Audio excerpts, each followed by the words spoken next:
हिमाचल अभी के radio bulletin के साथ मैं भावना ठाकुर। पेश है अभी तक के प्रमुख समाचार। सबसे पहले हेडलाइंस। विद्यार्थियों को 1% ब्याज पर मिलेगा 20 लाख ऋण। मुख्यमंत्री विद्यार्थी प्रोत्साहन योजना को मिली। हमीरपुर कर्मचारी चयन आयोग शेष बची परीक्षाएं हिमाचल प्रदेश लोक सेवा आयोग करवाएगा। बैच वाइज जेबीटी भर्ती में नियुक्तियों पर रोक। सीएम सुक्खू से मुलाकात के बाद यूनियन ने खत्म की हड़ताल। पूर्व सीएम बोले, पीएम नरेंद्र मोदी ने चीन के सेब पर लगाया आयात शुल्क, हिमाचल के बागवानों को फायदा। सीएम सुक्खू ने एचआरटीसी की 20 नई बसों को दिखाई हरी झंडी। बस में सचिवालय तक किया सफर। पौंग झील से गोताखोरों ने तलाशे दोनों युवकों के शव।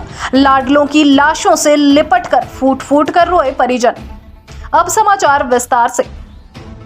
हिमाचल प्रदेश कैबिनेट की बैठक में मुख्यमंत्री विद्यार्थी प्रोत्साहन योजना 2023 के दिशा निर्देशों को भी मंजूरी प्रदान की गई। इस योजना के तहत पात्र गरीब विद्यार्थियों को 20 लाख रुपए तक का लोन 1% ब्याज की दर पर उपलब्ध कराया जाएगा। इंजीनियरिंग, मेडिकल, प्रबंधन, पैरामेडिकल पाठ्यक्रम, फार्मेसी, नर्सिंग, आईटीआई और पॉलिटेक्निकल पाठ्यक्रम मान्यता प्राप्त विश्वविद्यालयों और शैक्षिक संस्थानों से पीएचडी करने के लिए यह लोन दिया जाएगा। एसएमसी और कंप्यूटर शिक्षकों से संबंधित मुद्दों को देखने के लिए शिक्षा मंत्री रोहित ठाकुर, ग्रामीण विकास और पंचायती राज मंत्री अनिरुद्ध सिंह और लोक निर्माण मंत्री विक्रमादित्य सिंह की एक कैबिनेट सब कमेटी गठित करने का भी फैसला लिया गया। हिमाचल प्रदेश कैबिनेट की बैठक सीएम सुखविंदर सिंह सुक्खू की अध्यक्षता में हुई। बैठक में कई अहम फैसले लिए गए। भंग किए जा चुके हमीरपुर कर्मचारी चयन आयोग की जिन पोस्ट कोड की परीक्षाएं नहीं हुई थी, उन्हें अब शिमला राज्य लोक सेवा आयोग करवाएगा। कांगड़ा हवाई अड्डे के विस्तार के लिए भूमि अधिग्रहण की प्रक्रिया को आगे बढ़ाने का निर्णय लिया गया। कांगड़ा हवाई अड्डे के विस्तार के बाद रनवे की लंबाई 3010 मीटर तक बढ़ाई जाएगी, जो A320 टाइप के विमानों के संचालन के लिए उपयुक्त होगी। इससे कांगड़ा को पर्यटन राजधानी के रूप में विकसित करने में भी मदद मिलेगी। क्रमिक अनशन पर बैठे जेबीटी यूनियन के सदस्यों ने सीएम सुखविंदर सिंह सुक्खू से मिलने के बाद सोमवार को क्रमिक अनशन खत्म कर दिया। सीएम ने जेबीटी धांधली में हुई आरोपों पर ये आदेश दिए हैं कि जब तक इस पूरे मामले की जांच नहीं हो जाती, फिलहाल नियुक्तियां नहीं होंगी। सीएम से मिले इस आश्वासन के बाद जेबीटी प्रशिक्षुओं ने अपना आंदोलन वापस ले लिया है। जेबीटी डीएलएड प्रशिक्षित बेरोजगार संघ का प्रतिनिधिमंडल सोमवार दोपहर को सीएम सुखविंदर सिंह सुक्खू से राज्य सचिवालय में मिला। सीएम ने कहा कि जेबीटी बनाम बीएड केस को लेकर जब तक सर्वोच्च न्यायालय से फैसला नहीं आ जाता, तब तक नई भर्तियां नहीं होंगी। वहीं अभी तक जो नियुक्तियां हुई हैं, उनकी भी जांच की जाएगी। शेष समाचार ब्रेक के बाद। आपके स्वास्थ्य का प्रहरी श्री बालाजी हॉस्पिटल, कांगड़ा, हिमाचल। नेता प्रतिपक्ष जयराम ठाकुर ने कहा कि पीएम नरेंद्र मोदी ने बाहर से आने वाले सेब पर 75% आयात शुल्क लगाया, जिसका लाभ हिमाचल बागवानों को हो रहा है।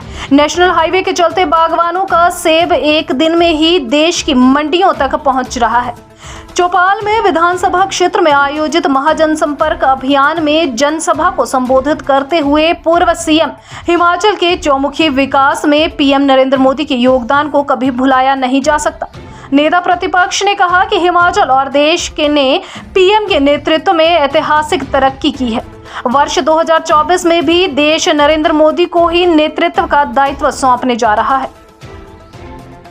सीएम सुखविंदर सिंह सुक्खू ने आज चौड़ा मैदान शिमला से हिमाचल पथ परिवहन निगम की 20 नई बसों को हरी झंडी दिखाकर रवाना किया। इससे शहर में अब ई बसों की कुल संख्या 50 से बढ़कर 70 हो गई है।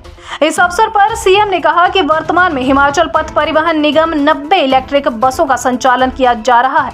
इनमें 17 ई बसें कुल्लू से, 5 मंडी में, 3 बिलासपुर तथा 50 ई बसें शिमला जिला के ढली डिपो में है।